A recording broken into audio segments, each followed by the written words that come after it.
everyone. Welcome back to another night of Taking Back Birth hosted by Children's Health Defence Canada. I'm Kristen Nagle, co-founder of Canadian Frontline Nurses, and I'm honored to be here. No baby yet on my end, possibly sometime next week. So we'll see what happens, and I should have some exciting stories to share. I'm honored to be here with Sheila Stubbs. She is the author of this book, Birthing the Easy Way, from someone who learned the hard way. So she's not only an author, but international speaker as well. And also joining me in my traditional birth companion course, which I think is amazing. So welcome, Sheila. Thanks for joining us today. Well, thank you for having me. Yeah. So this book, I loved it because I was like, oh my gosh, I just feel like I got to get such a sense of a little bit of not knowing you, but a bit of like your humor. And I was able to read it so fast. And I think anybody, going through the birthing world interested should definitely grab a copy of your book, just full of interesting facts and information, but just personal stories that were relatable. And I guess now this book was inspired by one of your births. I think you nicknamed your son the Toad. Was that? I think so. Yes. But I don't know if we want to just start with maybe just kind of your entryway into this world, which is a bit ago now. You have 6 beautiful children, so quite an experience in the whole birthing world. And yeah, I would love to just kind of start with your first birth story, and then we'll kind of go from there, because I think there's a lot that stems off of that first experience. Right. So with my first birth, I was one of these people, I want to have a natural childbirth. So I took not one, but 2 sets of classes to teach me everything I need to know to have a natural birth. Well, the first one I took was offered by the hospital, which I now realize was mostly grooming. This is what we're going to do to you. So so that you wouldn't be surprised when you get to the hospital. So I took another set. I went to the International Childbirth Education Association, took another full course, and they taught you a little more about how to be prepared in how to breathe through the contractions and how to have a good diet and other things like this that were more important, more prepared for we're all afraid with that first baby. What if I can't deal with the pain? So that gave me some tools for working with the pain. And I read every book that I could in our library, at the local library, every book that they had available about childbirth and having babies. But I was not prepared for, I guess, the way things went down and the way I was treated or kind of railroaded into things. So my labor started with my waters breaking in the middle of the night. And immediately we went to the hospital, as we'd been told. And everything was going swimmingly for the first half of the day. This was 3 a.m. when we went into the hospital. And around noon, they started to be concerned that things were taking a long time. I wasn't in any distress, and I thought everything was going fine. Well, they told me that I wasn't dilating because I was too stressed. Now, of course, looking back, I was falling asleep between contractions, like in the afternoon. I'd been up half the night, so I was getting tired, and I was falling asleep between contractions and just wake up and I'd rub my back and then I'd fall asleep again. So I don't think that I was too stressed, but you do as you're told at the time. And these are the experts. Well, another few hours went by and they were checking me probably every hour. Somebody's got to put their hands in you and make an assessment. And they told me, they coerced me into getting an epidural. They said I would relax and then I could have the baby naturally like I wanted. So I cried and cried. I agreed to getting the epidural. I didn't want it, but I agreed and cried and cried and cried because I didn't want the epidural. And one nurse came in and told me, you shouldn't feel bad because you broke down and couldn't handle the pain. I said, that's not the problem. I didn't want this. I'm just doing it because I thought you said it would be best. So that was, it just went worse from there. And shortly after they put the Pitocin in, of course, because the epidural slowed my labor down, as I had learned in the childbirth classes. Another thing that they tended to do is when I said, well, the childbirth classes said this, and they would get that childbirth classes, like they know anything. So it was shortly after midnight when they brought the papers for me to sign to have my C-section, because they had started Pitocin and that put the baby in distress. And then they slapped the oxygen on me. And yeah, I was just in a fit to be tied by that point. I just couldn't stop crying. So the C-section was over and done with, and I wasn't very happy about it. I was extremely disappointed. But there comes a point where you have a baby. So you just focus on the good stuff, and that grief has to go up here on a shelf somewhere. I can't deal with it. I got a new baby. I got a scar across my belly. I'll just put all that stress and all that sadness over there, because I'll deal with it some other time. Well, I went to a La Leche League meeting, I think it was the next month or the month after, with my new baby, met another woman who also had a C-section and was not at all happy about her C-section. And that was such a blessing to me, because we could share this together. We could talk every day. And this was another person who said, yes, I love my baby more than life itself, but the cesarean really sucked. And it's really hard to separate that, because everyone thinks if you said you're unhappy about the birth, that means you're not happy about the baby. And that's totally different. I love my baby. I don't like how he got here. So that was my friend Terry, and was such a support. We were such a support for each other. Sometimes we'd call each other 10 times a day. What about this? Did they tell you that too? This kind of thing. So wonderful support for each other.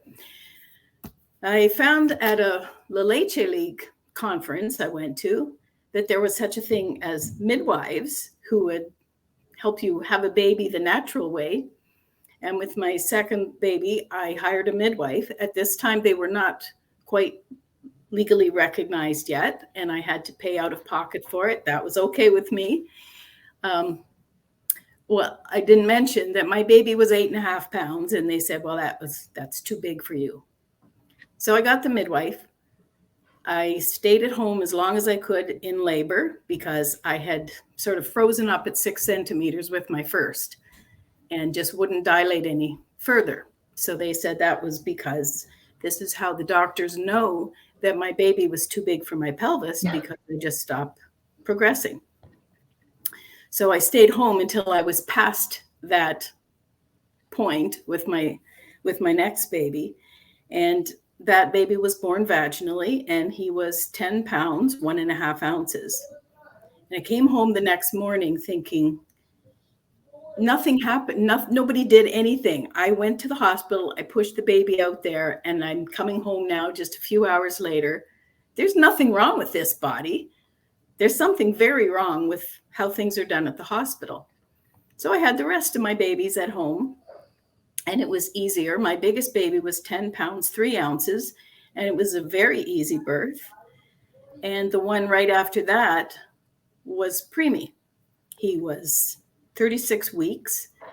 And at that point, I thought, okay, well, this is maybe not a good idea. So I'm praying, Lord, should I be going to the hospital for this baby? And I felt like I heard, it's going to be okay. So I didn't know at the time, that's exactly how God speaks to you. It's in a whisper. It's like you feel it, not just hear it. And it was okay, because that baby was, he was only 5.5 pounds, and he arrived. I had a doctor on call, and the doctor was a bit late in getting there. So it was just me and my husband alone that had the baby together. And it turned out to be one of the sweetest, most romantic things we had ever done. At least that's how I felt. He was freaked out. He was really scared at the time. He was saying, what do I do? What do I do? What do I do? The whole time he was doing exactly what needed to be done. He got a towel and placed it over the baby to keep him warm. And there was really nothing else to do. And I started laughing my head off, because he was freaking out and the baby was peeing on me and screaming. So everything was wonderful. It was fine. And the kids heard me laughing, and came in to see what's going on at 5 o'clock in the morning. And then they were going, like, running around, waking each other up, like, Mom had a baby, Mom had the baby. And I thought this was so nice because it was just my husband and me privately. And then it was our children that joined us. And then the doctor showed up later. And I thought, now this is in the right order. And this is how it's supposed to be. So I was just so excited about feeling this is how it's supposed to be, that I can't keep things inside. And I feel like I'm a better writer than I am a speaker, because I don't always think so fast on my feet. You know how you think, I wish I had said. Yeah. I'm better at writing things down if I can. And I was always that weirdo in school who enjoyed writing essays and things like that over other types of projects. Mm-hmm. Marilyn Moran, as we mentioned already, she had a big influence on me too. She had actually contacted me because she saw something, being a writer. I had written for a magazine called The Complete Mother magazine. And she had written to me and said, you might be interested in knowing something about an assisted birth, which I hadn't even really thought of. But I set up correspondence with her, and we were writing back and forth for a few years. This is the days before internet, of course. And we were writing back and forth to each other. And she was saying, you should write a book. You should write a book about your experience. And I finally wrote to her and said, well, I've started writing a book. And it was difficult, but she wrote back and said, well, I can't wait to read it because it'll be hilarious. And I thought, what do you mean? I'm writing a childbirth book. And then I realized that's what I'm doing wrong. I'm trying to write a childbirth book. Instead, she was just expecting me to write as I had in letters, full of jokes and humor and fun stuff. I thought, well, that's what I'm doing wrong. So I changed everything, and I just started writing a book about my story and talking as if in word, just like I might talk to somebody if we were sitting together and having a coffee. And that's when it became fun to write the book and to really share about what had gone on. And this is my story. Yeah, and I'll have to say it was very funny. And I remember sitting with like Billy Harrigan, who we're doing the course with, and I know you guys go way back as well. Just saying, I was like, I feel I just got to know Sheila a little bit more, and her sense of humor, and she's so hilarious. Like, we haven't even like spoken yet. I just like could get that through your writing. And the story we were sharing about your husband, when it was just the two of you and unassisted, and just the comparison of how you were just so in love with the process and being there with him and everything that was happening. You were just so relaxed and telling it. And he was like, the way you wrote it, you could feel him freaking out.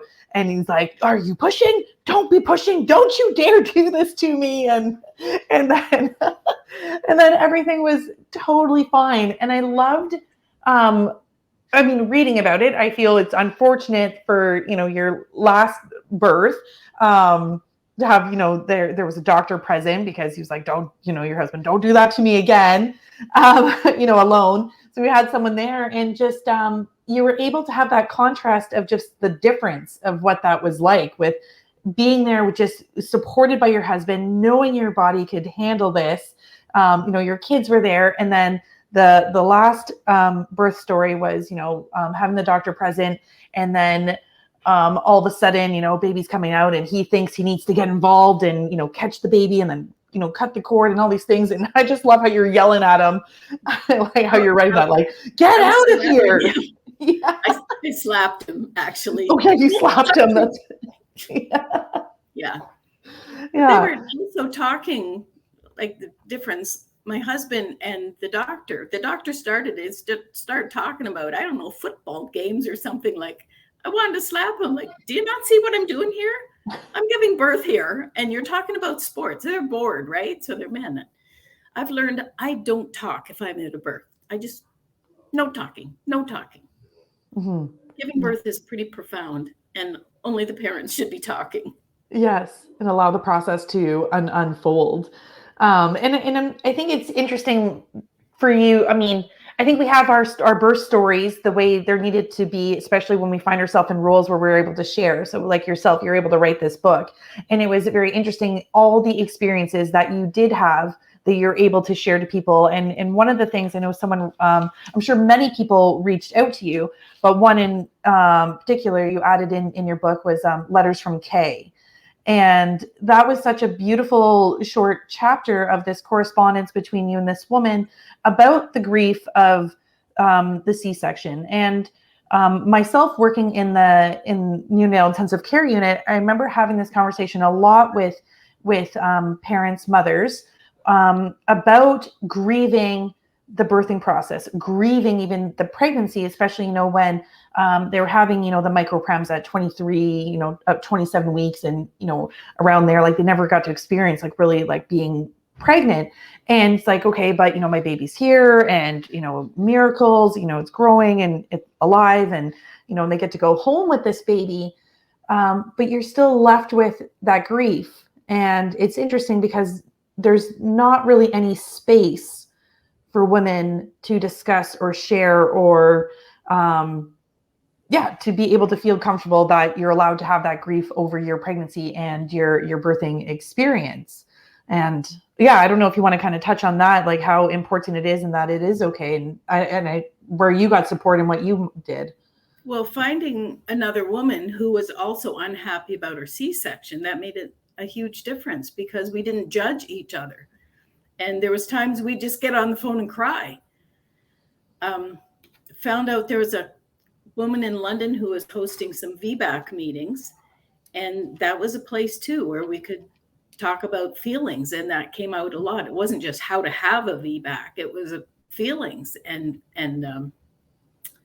what's the word I'm looking for? Like recognizing that this is normal and it's okay. And you're not a horrible mother because you didn't like how your baby got there. I also attended a few conferences, the International Cesarean International Cesarean Awareness Network. So I joined that, and there was a few conferences I went to. And one of the things I noticed in the conferences, they have them in a hotel, and there's always a room designated for reflection and people who write poems or people who do artwork or anything for you to express yourself. There's a whole room in a hotel room where we could put things on the wall, like pre-Facebook days, I suppose. We would post things on the literal wall, how we felt, what we missed. And one of the things that strikes me is we're told we're being selfish for not getting the birth we wanted. I'll cry when I say this, but all these stories are women saying, I didn't want this for my baby. I didn't want it for you. I wanted to be there when you were born. I didn't want to be unconscious. So it's not selfishness at all. It's what I want for my baby. I want my baby to meet me, not some stranger's hands. And that's very important. Mm-hmm. Important to the baby too.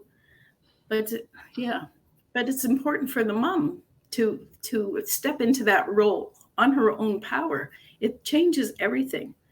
And yes, of course, we're very thankful that there are cesarean sections for those times we need it. But there's we were talking today with Billy about trauma, and that's the total loss of control you feel as things are going down south. Mm-hmm. You can't do anything about it, and you know where you end up. Like I said, we often just put that grief away because we can't deal with it. You have a baby to take care of. This is a whole new learning experience, and you just have to put it on the shelf, but it's still there. Mm-hmm. It's still back there. It doesn't go away until you deal with it. Mm-hmm. Yeah. And being able to talk and connect and being able to be in this place to share these stories with other women. That got me teary, hearing that too, because I heard that working unit, like, this mother's being selfish or, they're only thinking about themselves. And no, it's not, it's wanting, you know, what is best for the baby as well, and being there for the baby, and being alert and awake and providing, you know, that best experience for the baby, as well. It's a complete opposite. I think, you know, as mothers, like, you are very selfless when, you know, you're thinking about bringing in this, this being into the world. And it is interesting too, because when, like, now they, you know, mothers are awake during C-sections, but it's interesting, like with your experience, like all women would have been put under a complete general anesthetic, so completely knocked out. So you would have been hours I before also even. will admit that I had the option to be awake, but at that point, oblivion was far more acceptable to me than going through anything else and being cut open while I was awake. And I said to the doctor, it's up to you. He asked, would I prefer to be unconscious or awake? And I said, it's up to you. I know darn well what his choice was going to be. I just couldn't bring myself to make it. Mm-hmm. But I gave that, obviously, that was the choice. And I said, it's up to you. And I knew he would say he'd rather me be unconscious, of course. Of course they would. Yes. Make it easier for them. And then there's the guilt that goes with that. Mm-hmm. I'm a wimp. I should have stayed awake. You know, my husband could have been there. Mm-hmm. But at that point, like you said, just with how things were like going, it was like, you know, escape. Yes, exactly. Because it was, so far from what you had wanted. Which I think, you know, brings, there's a book that you referenced that is on my reading list is Silent Knife, by Nancy Weiner, I believe. Yes. And she states some like really fascinating facts around C-sections, just the rise in it. And like we said, there shouldn't be any shame or guilt, and it's there when necessary, but it's just how much it's been normalized and pushed. Like I think in Brazil, it's what, 80% C-section rate. It's something outrageous. And I think in most hospitals now, it's 30%, if not 50%. It's at least 1 in every 3 women. Yes.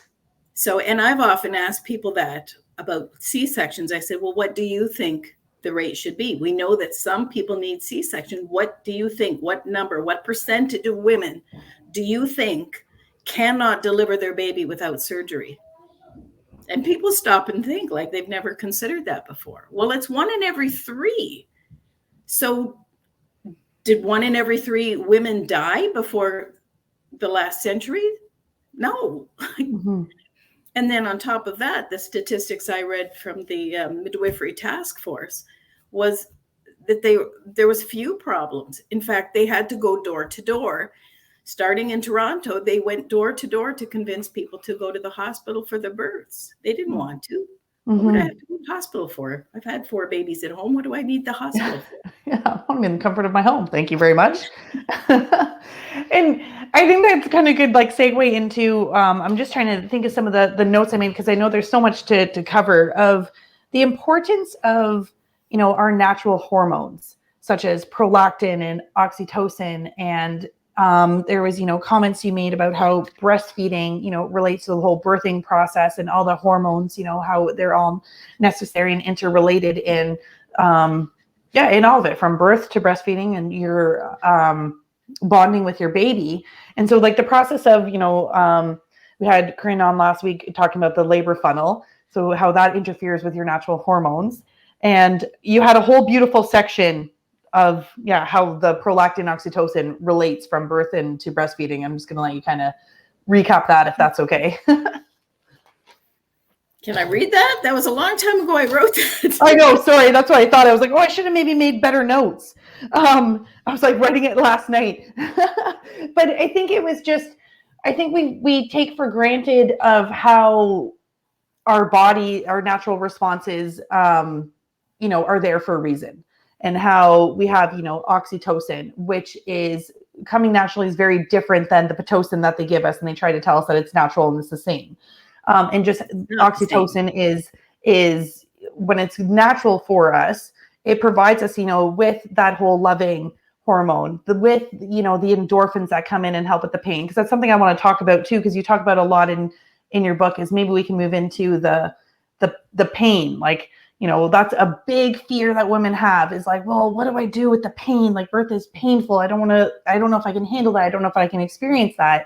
And in a section of yours, I think Marilyn Moran talks about this, how I wrote down words like, you know, birth as a climax, it's pleasurable, ecstasy, like there's orgasm. And I think those are words that we do not associate with birth. Absolutely. And I think women should know that. I had no idea that it was anything but extremely painful. And you always wonder about, what will I do for pain control? And it's so, of course, we also grow up in front of television sets that always show a woman is instantly too stupid to know how to breathe without people reminding her. And she's in extreme pain and she puffs nonstop. I mean, any normal person is going to pass out if they breathe like that. But it comes very slowly, most of the time, of course. It comes on slowly and gradually, so you can handle it. And gradually gets worse. And when you get to the point that you think you can't handle it, that's because it's just about over. So you just need some support and people who love you and are loving on you, because that makes a huge difference too. They don't love you a whole lot in the hospitals, I find. No, it's just a process, really. just another number in and out. And I think that's important for people to know, because I know that was, you know, my mindset with my first boys, you know, like, oh, you don't get a medal for, you know, going through natural birth. Like, there's no medals given out. Like, why put yourself through that when there's, you know, things that we can do now? But you miss out on, you know, hiking that summit, right? Like, you know, like how painful that can be to get to the top of that summit, you know, ending a marathon and beyond, and just that feeling of accomplishment and what you experience afterwards, which I don't know firsthand yet, but I'm hoping I'm going to find out soon. I did it all by myself. Yes. And I didn't need anybody to hold my hand through this. I did it by myself. The wonderful feeling after VBAC is coming home and thinking, like, they didn't do anything. I went to the hospital, but there was nothing there that they did. I didn't have any drugs. I didn't have anybody telling me what to do or where I was allowed to go or anywhere. And it was just sort of shocking to me to think, well, it was 24 hours ago. I left this house in this car, and now I'm coming back with the baby in my arms. And they didn't do this. I did this by myself. I remember getting a phone call too, and like a few minutes after I came home with my baby, and somebody said, I heard you were in the hospital. I said, well, I was. I just got back 10 minutes ago. She couldn't believe it. But to be on my feet, another thing I couldn't do after the C-section, you know, to be up and on my feet, and to be able to bend down and hug my toddler, who I was away from home for the first time ever. And that was hard on both of us too. But I didn't have to do that again. And I was thankful to the Leche League too, because going to the La Leche League meetings and learning about breastfeeding, and most of it is listen to your baby.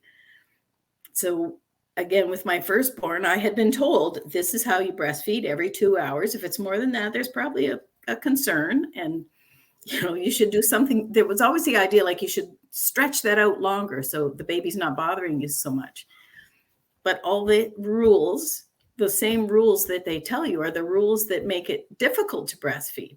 Yes. So I wonder, well, is it the same with the hospital? The rules that they apply to your birth, there's all the things that make it difficult and dangerous. And when I've attended births, because I've been asked, and there's a lot of women who would say, I'm never going to the hospital again. I don't care what happens. It can't be worse. I'm going to have this baby at home. Would you be willing to come? And I said, yeah, you know, I'm not a midwife though. And that's okay. So I just kind of stay out of the way, and women can birth just fine without me. I'll maybe go change the sheets when she's done. It wasn't really hard to attend a birth. You just have to be kind to people. Mm-hmm. And create that loving atmosphere and allow that space for women to kind of do what we're meant to do. And I think it's amazing, like it's that whole concept of you went to the hospital and they didn't do anything just to come home, and then after that I was like, why would I even leave my home? And so you have Right. this chapter, there's no place like home. And when I was reflecting back on that, it was very interesting to me to read, because it was like, birth used to be done at home. Education was at home. The family unit was all at home. Every aspect of our lives was all built around the home. Even whether there's like gardening or homesteading or whatever it was, everything came first from that home unit. And we look at what's happening today in this world, and it looks like, and they're trying to destroy the family unit at every aspect of getting, women out to the workforce, the feminist movement, getting births out in the hospital, then, the education system, how corrupt that is. Like everything has been outsourced out of the home, and there's no longer that family unit anymore. And so Put I the find that, babies in the daycare. yeah, and the babies in the daycare. I mean, if you're in the States, you're lucky if you get that 6 weeks home and you're back to work. And I found that fascinating to reflect on with every aspect of our lives, like how, modern medicine now, if that's what they want to do, is destroy the family unit, and they're doing an excellent job on so many levels with that. And Yeah. yeah, and It's sad. well, yeah, sorry, my kids are bedtime background. And it's just amazing to see when you kind of reflect on like every aspect of that. And so I think this is like such an important time now to take that back, the homeschooling is on a rise. People are realizing Yeah. that now there's more homeschooling happen. Okay, people are more interested in gardening and homesteading and preparing, food at home. And now it's the bringing birth back into the home. And that was the other thing, nurturing sick or loved ones, like, you died in the home, you took Yeah. care of people in the home. Everything was back in the home. And I see that shift happening a lot now. And I think that's amazing if we can build back our family unit that they had tried to, destroy it literally every level. I heard a midwife from, she had worked in the far north in Canada. And she said when women in the far north give birth, they're flown down to Montreal or whatever the nearest big city is. And they might be gone for a month or 6 weeks or more waiting for the baby. And she said it was destroying the community, because you can die in the community, but there's no babies born in the community. It's pretty sad. So the midwife was bringing birth back to the community in the far north. And they found that things like the alcohol and drug use went down because there was joy again. The joy of having new babies born in these small, close-knit communities. What a difference it makes. Oh, wow. Isn't that interesting to think about, just how even just bringing life into a community, like having that, new life, a life force come in, how that can affect the whole community as well. Yeah. Yeah. I thought it was, fascinating. That's reminds me of my grandpa many years ago. He was in the hospital in Windsor, and I remember visiting him, and all of a sudden these little chimes and kind of music would go off, and he would get a big smile on his face, and he's like, "Oh, that just means a baby was born." And every time that happened, he would just kind of light up and be excited to hear that, knowing, at his end of life, he got to hear that celebration of new life coming into the world. And you could see what even that did to him in the hospital. So it is amazing. This whole cycle of life is very important to be around. Yeah. And but one of the things that I am like very fascinated about, I just think it's interesting, is the full cycle of that. Marilyn Moran talks about is childbirth is the completion and fulfillment of the consummation of marriage. So it's the full like circle, like how where, this action started 9 months ago. And then here we are. It's this, you're providing the fruits of the seed. And yeah, I don't know if you want to touch on that, if you can explain it more in depth. I just found it so fascinating, and just I never thought about birth, how it can affect the marriage in a positive and negative way as well. I found that quite fascinating to read this that Marilyn Moran had written, and she talked too about the symbolism in marriage. She thinks that it's, when you think of the ring being placed on the finger, that's certainly symbolic of part of the wedding. And then, of course, the husband plants the seed into the woman's body, and then he should be the one to reap the fruit of that seed 9 months later. And he should be the only one that does it. I thought, what a beautiful expression of the love and the fulfillment of the marriage ceremony. Mm-hmm. Taking time for that to be fulfilled in the completion of it. Mm-hmm. So that's what I was kind of hoping for. And my husband still thinks it was accidental that the baby was born before the doctor got there. Meanwhile, you knew what was going on. I just didn't wake him up early enough. Yes. But I was actually enjoying laboring all by myself, and nobody knew that.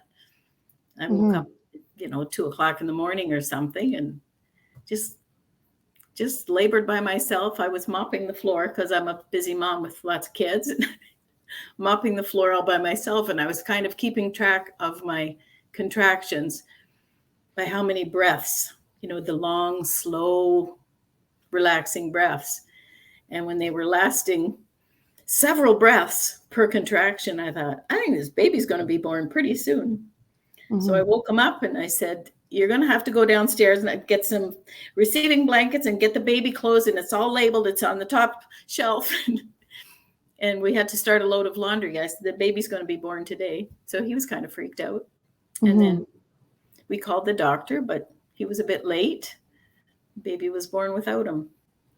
And the doctor was wonderful too. He just laughed when he saw me walking around, and I had cut the cord myself. That was the first time that I cut my own baby's cord, which was dangling between my knees as I walked around the house. And he said, do they not let you sit down and rest in this house? You're like, no, there's too many things to do. He just was there to fill out the paperwork afterwards. It was nice. Beautiful. Yeah. And I think that's so interesting about just, that whole idea of the completion of, the relationship. And then on the flip side of that was like, we never ask, how the man is feeling at birth in the hospital, when all of a sudden, they're placed at the head of the bed, with their wife or the mother. And then there's like another man between, her legs, and what that does. So we never, and this was the first time I think that I've ever read it or come across of it was in your book, of like what that might do to the man, like that experience in birth. Yeah. There's no studies on it. It was just one of those things that you get thinking about, like the different, and the dynamics of, you've been in labor for 17 hours and some pretty little nurse comes in, and I'm a sweaty mess and crying and all this kind of stuff. I mean, I don't really like that. Who needs that kind of competition? It just makes me feel worse. This cute little nurse coming in, all perky and fresh faced and perfumed. Yeah. But then, and my husband, I mean, if he's there and the doctor's between my legs and he passed gas, my husband's embarrassed. We should all just be able to take this in stride. And the doctors, I mean, it's they're used to that, but it's a lot different if it's just your husband there than when you're a bunch of strangers, when you're passing gas or passing something else that you don't really want to pass in front of strangers. Mm-hmm. I remember when I was young, my mother telling me that you don't care when you're in labor. You don't care who's in the room.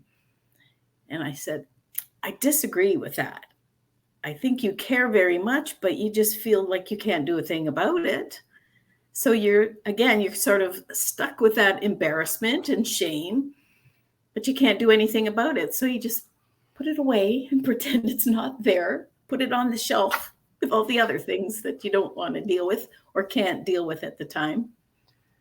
That are maybe not acceptable to deal with or talk about. You're just supposed to accept and just be okay with. And Yeah. it's too bad. We should have I often say I would go and give birth in the hospital if they would leave me alone. Like, I'm right here. If we need anything, we'll call you. But could we please have privacy? Could we lock our door to our room, like a hotel room? But they don't let you. No, and I think that was actually like when I was going back, I wrote it. You had written that question in the book, and I even wrote down, I was like, that's a good question. I wrote in the book, it was, why couldn't mothers deliver into husbands' hands and call the doctor if needed? If you're actually in the hospital, why couldn't you have this private space and call someone if there was, a need? Otherwise, allow the process. Right there. Everything's right there. You need. You know that people are accessible, and allow things to unfold as they should, and not take up unnecessary time and resources. And I was like, why not? Yeah. That would be close to having a home birth. It's the privacy that you don't get. It's not a matter of, they put wallpaper in the room. I was in one of those rooms that was all tiled up to the ceiling, a little bit of wallpaper at the top. And that was supposed to be homey. Like, and the stainless steel cupboards and scary stuff in behind the glass. No, it's about privacy.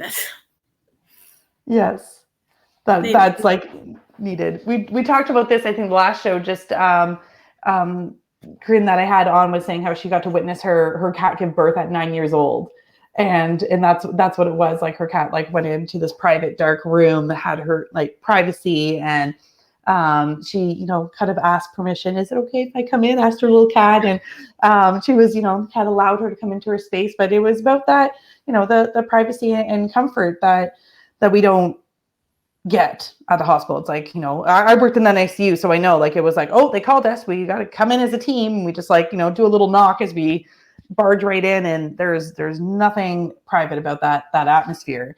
And I think that kind of relates even into that fear, tension, pain cycle that you had talked about, again, like why we probably think that, birth is painful, because we're not in safe environments. Like, we're tense, and the tension adds to the pain, and the pain makes us more tense. And it's this never ending cycle that we get trapped in. And you're in a strange place, and you have to ask, may I do this? Or may I do that? I was really enjoying when I had my first home birth and a doctor came to the house, and he was asking my permission if he could do things. Can I change here? Is it okay if I do this? And I thought, yeah, this is my house. I could say, no, you can't. Mm-hmm. Just that, putting the mother in charge, as it should be.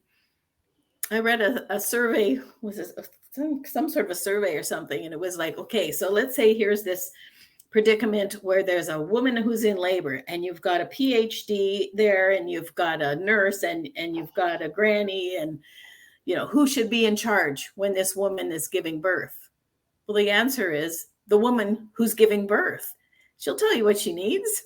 Mm-hmm. And everyone's there to support and help with what is needed. Mm-hmm. And I find that's one time too where, like, I am the head of the household when I'm giving birth, and I get to dictate, I need this, I need that, get away from me, or whatever it is that I need at that time. In my own home, I can do that, and I have that right to be the queen because the baby is coming, and you're at like way below. You're below the nurses who are below the doctors in the hospital. You're the problem we have to fix, and we're not qualified to do so. The medical condition. And it is interesting about, thinking about territory, right? Like you said, like, you go into the hospital, you're in someone else's space, you're in someone else's territory, and you end up on the bottom of the totem pole in terms of, the hierarchy and who's in control. But very different when you are in your home, you do have that sense of, but this is my home. And, that power that is instinctively there just in the space that we're in. And I think it's so fascinating how quickly we've been brainwashed. Not even quickly, I guess it's been over hundreds of years, but it seems like, just how impactful the brainwashing is that we need to go to the hospital when all the evidence is there that the hospital mortality rates are so much higher than home. And I don't know why we're told otherwise. Is this just another propaganda, just another control, just another lie to get us in there? Why do you think, because I know this was a kind of a big section, and like, why is the hospital mortality rates greater than home and we're not told this? We're told the opposite, and we believe it. I remember when people used to, I'd get in debates, and then when I used to believe home birth should be illegal, and I was like, but we're saving women. Like, women used to die, when they had babies, but it's It worse. absolutely shocked me when I got hold of the book that was written in I think it was 87 or 84. The women were fighting to get midwifery legalized, and the government put out a task force of a group of people, I forget how many now, and they were to do all the studies, find out what they could about the history of childbirth and the statistics. And it shocked me to read that in every province, there was 4 times the death rate in the hospital as there was at home. In every province, even in the little cities, the little towns in the north that didn't have any medical staff, they didn't have problems. And that was absolutely shocking to me, especially when the doctor said that the death rate, they blamed it on women not giving birth in hospitals. And it was the opposite that was true. There was more death in the hospital than there was at home. And generally, women weren't trained. They were just the neighbor lady who had 5 kids, and she would come and help you out when you were having a baby. And then when you were done having babies, maybe you'd go over or bring your baby along and help the next lady. It was just women helping women, supporting women. And there was no training. It was just women helping women. And the La Leche League was like that too. It was women coming forward and saying, like, we should be able to do this. Why are women not able to breastfeed their babies anymore? It was the rules imposed on them. They took the bottle feeding rules and put them on the breastfeeding mothers. It doesn't work like that. It does not work that way. No. There's no scheduling a breastfeeding baby. And by the same token, I think that doctors are supposed to be scientists, and they good doctors go by the evidence-based studies. Well, I think, well, then why don't they ever study how a woman gives birth in her natural habitat? Because the moment you take a woman out of her home and put her in a strange environment, you've already altered the course of her birth. She's now amongst strangers. Quite naturally, she would be looking for peace and quiet, send the kids over to the neighbor's place perhaps, or wait until after they're in bed, get her a quiet place, gather her closest loved ones, maybe a sister, maybe her friend, maybe just her husband. But they don't study that. They study, for the last 100 years or more, we've been studying how women give birth in captivity. It's fascinating to me. You would think every doctor should, every obstetrician especially, should at least witness a birth in the home. How does a woman give birth in her own home? What kind of sounds does she make? What kind of movements does she make with her body? How can you tell when she's close to delivering? How can you tell when she's got a long way to go yet? You can figure that out by watching. And I'm not a midwife, and I have been at births, and the midwife calls, and I'm thinking, well, she's about 7 centimeters. Well, what would I know?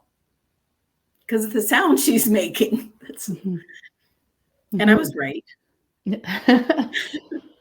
It's amazing when you take that time, and that's the problem, because it takes time to, look at the facial expressions, hear the sounds, and understand, the different movements and the changes and what's happening versus, having a linear schedule of like, okay, well, this check says this, and this, we must move things along, and TikTok, we got to keep things going. But the 4% is very high. that every province then was, experiencing 4% higher mortality rates in the hospitals. And I just think it's so fascinating that. Not 4%. Oh, sorry. Not 4%. 4 times. Oh, 4 times. Sorry, 4 times. 4 like, times yeah, sorry, 4 times. Like, that is so significant. 4 times the death rate in hospitals. And that's not improved. And that was back in the late 80s, I think you said. And it's definitely not improved. I think it's gotten worse in the States. Canada's not far behind. And that's crazy to me. 4 times higher. And here we are thinking, when you mention, I'm going to have a home birth or, going to be at home or natural, it's like, oh, why would you do that? That's so dangerous. And I know, because that used to be my old mindset, but you hear stats like that and it's like, why are we not being told this? And it just goes to kind of prove even the last 3 years of the truth being withheld all the time. Yes, they lied. That's what shocked me, that the doctors lied about where the death was happening. And they claimed it was those who weren't going to the hospital.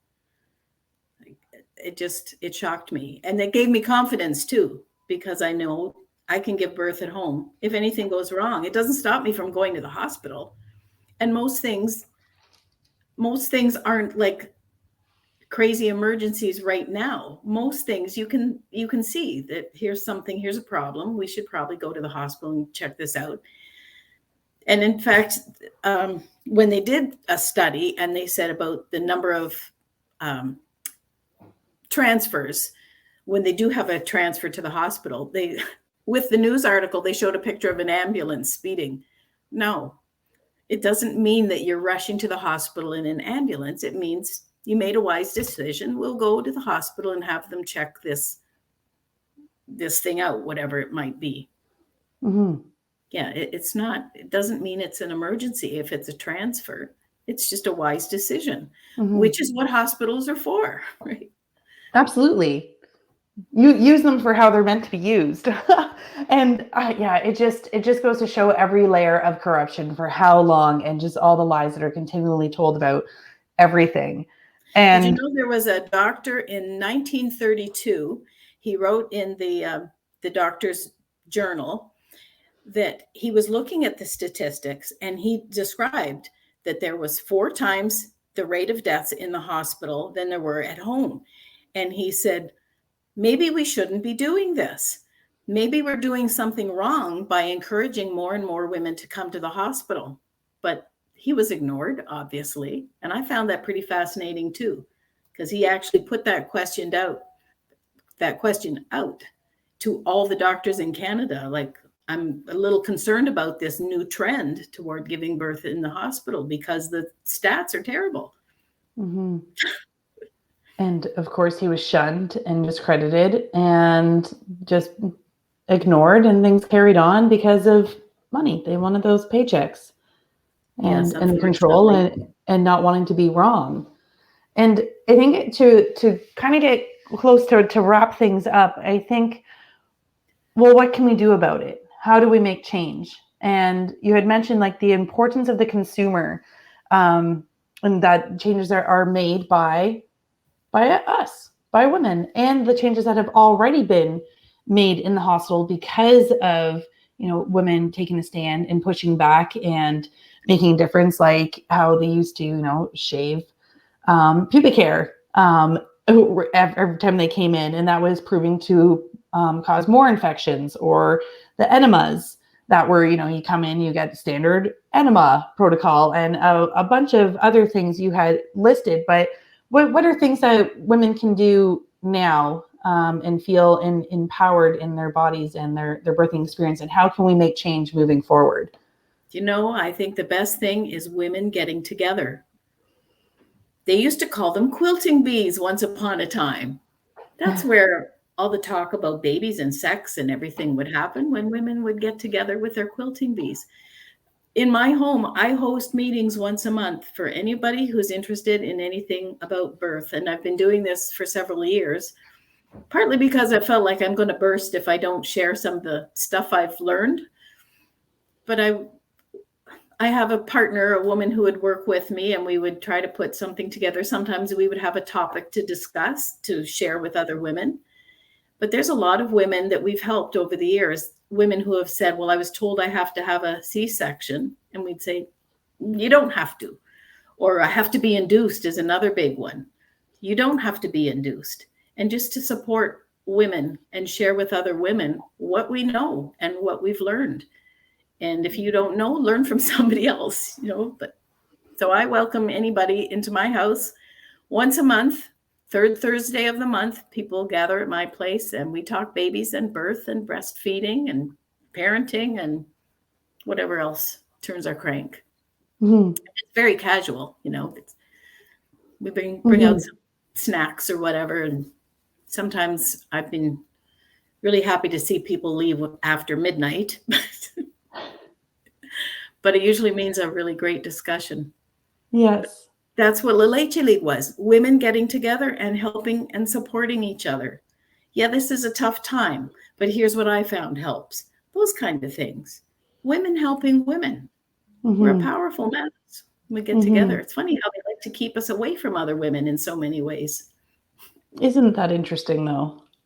How they found ways to do that. And we've gotten so busy thinking we need to do everything on our own that we've forgotten to take that time to actually connect and be together and share stories with other women. There was this one scene, I think I admitted before, but guilty pleasure, I had watched Outlander, I'll admit. But there's this one scene with a group of women, and they were, I think, dyeing clothes around this picnic table, a whole bunch of women, and they would just sing. And I don't think they were washing. I think it was dyeing clothes because there was something about like using urine to, I think, mix in the coloring. And but it was just such a brief moment, but it just made me think of that community of women working together. Here they were, doing this task, like using urine. It was a chore, but they sang songs and they were together and supported. And, they were going to continue doing all these other, chores and raising their kids together and everything else. But everything was community focused and together. And we've gone so far away from that. Let me share something with you. When I had little ones and my friend had little ones, we used to share chores. So she drives the car and sings silly songs with the children, drops me off at the door so I can pick up the dry cleaning, drops me off at the next place and drives around the block while I go to the bank. And all, those days, and no more in and out of the car seat with all the kids and everything. Yes. So one drives and then we'd switch and we'd take turns. And then the other one runs her errands, and we would plan that in advance.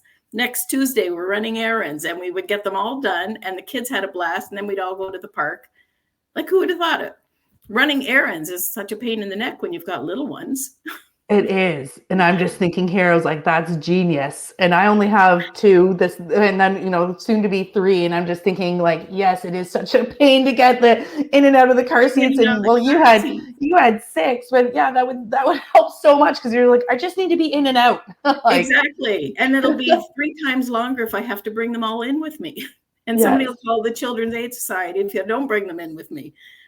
Right? Yeah, exactly. Yes. Yeah. There's no like leaving. Yes. Go running in to grab your coffee kind of thing. Right. But no, I think that's important to remember. So anybody, listening, watching that, wherever you are, maybe that's something, a lot of people are like, oh, what can I do? How can I make a difference? Or, what can one person do? Maybe it's just open up your home. And maybe it's as simple as inviting some people over for coffee, for tea, for a chat, and trying to build those connections again and to build that community. Yeah. Yeah. Yeah. I have a bunch of books that I lend out to people too. So I'd be like a book club, a birthing book club. And keep a little like ongoing library. And it can start, whether it's around birth or whether it's just trying to connect women again together and wise women sharing wisdom together, I think is huge, because I think they know that women together are a very powerful force. And I think that's why over many generations, they've been, trying to keep us apart. And we're a force to be reckoned with, and I don't think we're going anywhere. I think it's just going to keep getting stronger. Sheila, thank you so much for joining us tonight.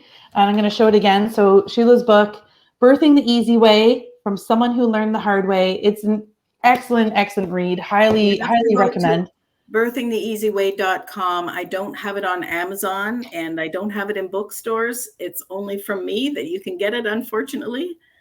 But I'll get it in the mail right away. It's true. She does. This came very quickly. And we're hoping to have, I keep plugging away just to keep people save the date. So we're hoping to have Sheila speak at our Redefining Birth Conference, June 10th in London. So hopefully you'll be able to meet Sheila there in person and maybe get a copy of a book. I'm just going to maybe put an idea. Maybe you can get some signed copies. I don't know. I'm just putting out ideas. Thanks for the opportunity to talk about it. Yeah. Well, thank you so much for joining us tonight. And next week we have Ibby from the Mama Physio coming on to talk about all things pelvic floor health. So it should be an interesting conversation. So we'll see you guys next week, 7 p.m. for Taking Back Birth. Thanks for joining us.